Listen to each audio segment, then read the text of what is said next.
Right now, in a small clearing surrounded by trees, there's a house standing that costs less than a used car. No mortgage, no 30-year loan, no bank breathing down anyone's neck. And the strangest part? The walls are made from something you probably already have in your backyard: mud, straw, and sand.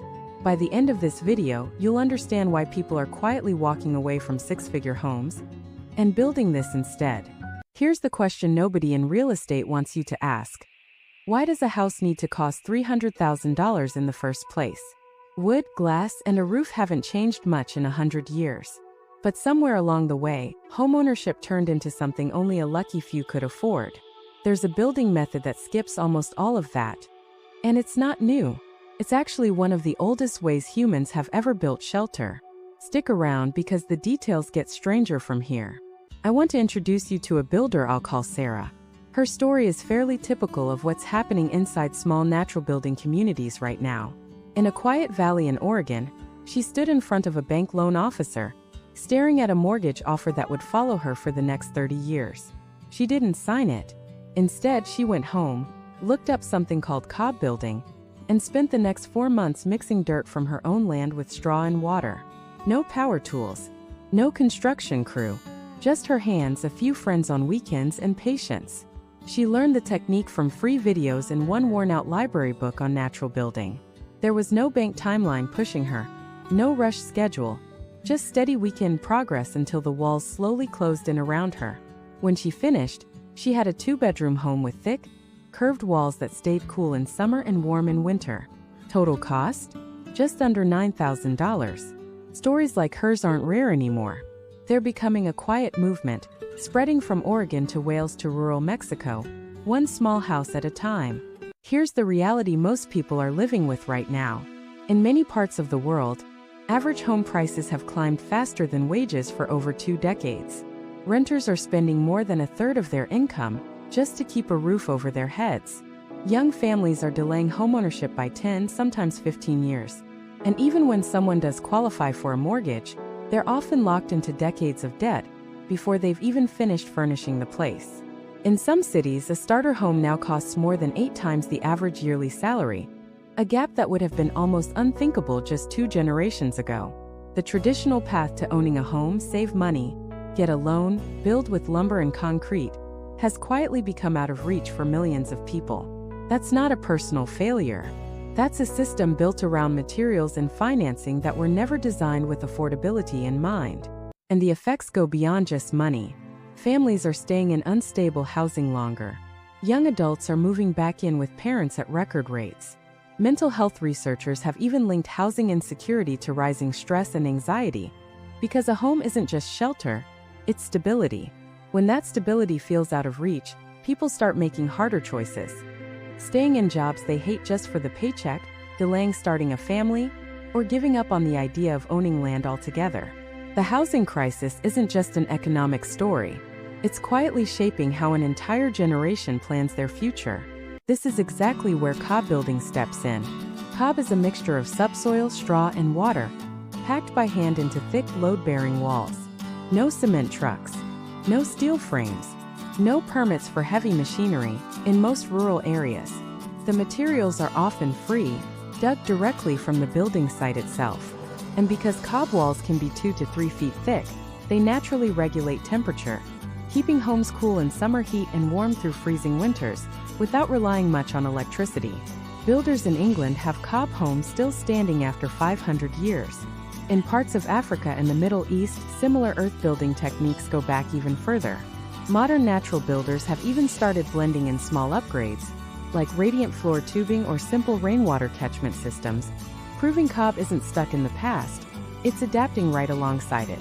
This isn't some fragile trend. It's one of the most tested building methods in human history, and it's making a comeback for a very modern reason. It lets ordinary people build homes without needing a bank's permission. For under $10,000, someone with no construction experience can build walls that could genuinely outlast their grandchildren. So if this sounds appealing, here's what actually goes into building one. First, soil testing matters more than almost anything else. Good Cob needs the right ratio of clay, sand, and organic material, and a simple jar test with soil and water, left to settle overnight, We'll show you exactly what you're working with. Second, start small. Most first-time builders don't jump straight into a full house. They practice with a garden wall, a bench, or a small shed to learn how the mixture behaves before committing to real walls. Third, foundations still matter. Cob absorbs water, so every wall needs a solid stone or concrete base to keep it lifted off the ground, and a wide roof overhang to keep rain away from the walls. Fourth, build in layers. Cob is added in courses, each left to dry slightly before the next is added, so the wall doesn't slump under its own weight. And finally, check your local building codes before you start. Some areas require permits even for owner-built homes, and a few regions have specific rules for alternative construction. Sixth, keep a builder's journal, noting soil mixes, drying times, and any cracks that appear. It becomes priceless if you ever build a second structure. None of these steps require expensive equipment. Most tools involved cost less than $100 combined: a tarp, a shovel, and your own 2 feet for mixing. Now here's where a lot of first-time builders go wrong. Mistake number 1. Skipping the soil test and guessing the mixture. Too much sand makes walls crumble. Too much clay makes them crack as they dry. Mistake number 2. Building without a proper foundation. Cob touching bare soil will wick up moisture and slowly break down from the base, no matter how good the walls above are. Mistake number 3. Rushing the drying process. Cob can take weeks, sometimes months, to fully cure, and adding a roof or plaster too early traps moisture inside the walls, which leads to mold. Mistake number 4. Underestimating the roof. In Cob construction, the phrase is simple: a good hat and good boots. That means a wide roof overhang and a solid foundation are more important than the walls themselves. And mistake number 5, trying to do it entirely alone. Most successful Cob builds involve at least a few extra hands during the mixing and building stage, because the process is physical, and having help dramatically speeds up the timeline. One more subtle mistake: ignoring the weather forecast. A sudden rainstorm on fresh, unprotected Cob can wash away days of work in minutes, so experienced builders always keep a tarp ready nearby. Here's something most people don't expect. Cob houses are naturally fire-resistant. Because the walls are dense earth rather than wood framing, they don't burn the way conventional homes do. During the 2025 wildfires in Los Angeles, an outdoor Cob kitchen survived completely intact while the wood-framed house right next to it burned to the ground. There's also this: Cob walls can be shaped into curves, arches, and built-in furniture, benches, shelves, even bathtubs molded directly into the structure. That's something almost impossible with standard lumber framing. It's part of why architects have started studying Cob again, not for nostalgia, but because it solves problems modern materials still struggle with. So here's the real takeaway. The housing crisis isn't being solved by a new invention. It's being solved by an old one rediscovered. Cob building won't replace every home, and it's not the right fit for every location or climate. But for people willing to put in the physical work, it offers something the traditional housing market has quietly stopped offering: a real path to owning a home without decades of debt. Sarah, from earlier in this video, moved into her Cob home debt-free in under 6 months. That's not a fantasy. It's a decision more people are making every single year.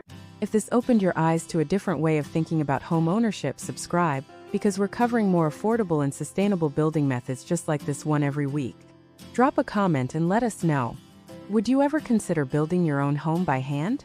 And if you know someone stuck staring at a mortgage they don't want, send this their way. It might change how they see their options. Thanks for watching, and I'll see you in the next one.